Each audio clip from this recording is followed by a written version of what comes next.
Ìmọ́lẹ̀ Olúwa o, Àníkẹ́ Adé, Olúwa fún mi láyọ̀, it's your birthday.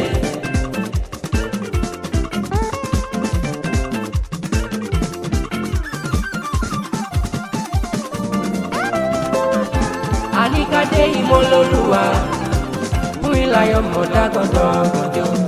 Orí lọ́jọ́ ìbí rẹ̀ Àníkẹ́ Adé, 7th of July tàbí ọgọ́gọ́ ni. It's your birthday today. Padà kọ́dọ̀kọ́jọ kó gbẹ́sẹ̀ lọ kọ̀ọ̀kan. Fúnmiláyọ̀, ìwọ lọ lọ́jọ́ ìbí mi. Ijó máa bẹ̀rẹ̀ ẹsẹ̀ rẹ̀. Bóyá máa dá gànjọ́ ògòjọ́. Ìmọ́lẹ̀ jọ̀wọ́ jẹ́ kájọ polówàgà.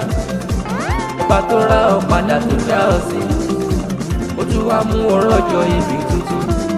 Jóyè lẹ́dùnmarè kó máa polówàgà. Àníkẹ́ Adé, because it's your birthday. Ìmọ́lẹ̀ Olúwa o, Àníkẹ́ Adé, Olúwa fún mi láyọ̀, it's your birthday.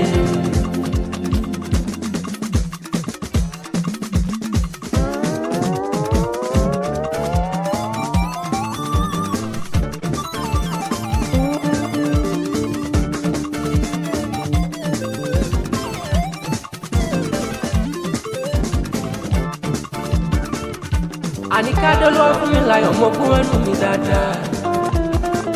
Wà túbọ̀ dàgbà wá dòkó, lẹ́ni báwọn kánjú lọ́wọ́ ní ikú ọ̀rẹ́. Má gbọ́, wà dàgbà wá dòkó ó dájú. Wà ní fọdún eléyìí ṣàṣemọ́. Wà túbọ̀ báwọn ṣọ̀pọ̀lọpọ̀ láyé. Ìdòwò làbẹ́ láfilẹ̀ rẹ̀ ṣe gbígbé. Ọdún tó mú yìí aṣọ ẹ̀ sówó. Ọdún yìí aṣọ ẹ̀ sọ́lá. Wíwé lọ́tún ló sí àfilẹ̀ rẹ̀ ṣe gbígbé.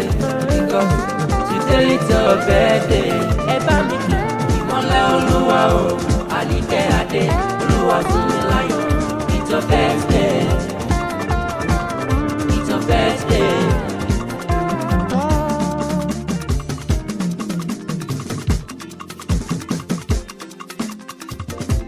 Àríọlá Àníkẹ́ ọ̀rẹ́ rẹ̀ ló kéde mi lónìí pé ọjọ́ bí ọ̀rẹ́ ò lè jẹ́ o pé kí n kárẹ̀wá obìnrin fún mi láyọ̀ kí mo kí ọ dáadáa. Ó ní kí mú ọdẹ lu bàbá tó bí ọlọ́mọ. Ẹ̀gbá lísàbí agbègbè àkàlà lábẹ́ Olúmọ kí kí ọ dáadáa. Jájọ dé lu Ẹ̀gbá nílùú bàbá tó bí ọlọ́mọ.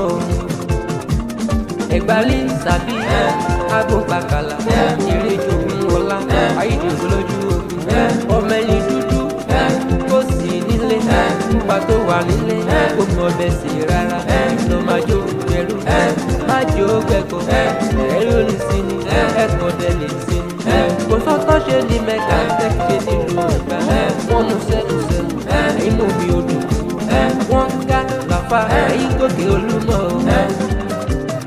Ẹ̀gbọ́n méjì ti já òníyàn rárá tí kò bá pé báyìí lè jẹ́ pé bá wà dandan. Wà dàgbà wà dògbò onífọdúnlé yìí ṣàṣemọ́. Ó ti dájú wípé ìgbà ọdún kan ni. Ẹ wálé. Ìmọ́lẹ̀ Olúwa Àníkẹ́ Adé, Olúwa fún mi láyọ̀, ọlọ́jọ́ bí òní mo kí ọ dáadáa. Wà á túbọ̀ dàgbà wà dògbò oníbàwọn fọdúnlé yìí ṣàṣemọ́ bẹ́ẹ̀ ló dẹ̀ ní ikú ọmọ. Mo ṣe ṣọjọ́ ìbúrẹ́ lónìí wà túbọ̀ ṣọ̀pọ̀lọpọ̀ ọdún láyé.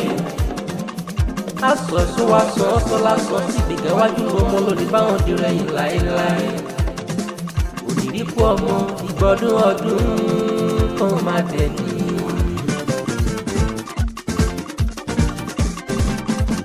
Olúwa fún mi láyọ̀ o. Ọlọ́jọ́ bí oníjòyà lórí tèmi tó bẹ́ẹ̀ dé. Ọlọ́jọ́ bí oníjòyà àyájọ́ tàbí ọgbọ̀n lè ní jẹun. Ọlọ́jọ́ bí oníjòyà 7th of July. Ọlọ́jọ́ bí oníjòyà bóyá máa dá gọ́jọ́gọ́jọ́ dáadáa. Ọlọ́jọ́ bí oníjòyà dúnàdùn là ijó ti yá sẹ́. Ọlọ́jọ́ bí oníjòyà Àníkẹ́ Adé mọ́ láyọ̀ mọ́ gbọ́dọ̀. Ọlọ́jọ́ bí oníjòyà Àríọlá ló pé mọ́ kí ọ lónìí o. Ọlọ́jọ́ bí oníjòyà say today is your birthday. Ọlọ́jọ́ bí oníjòyà.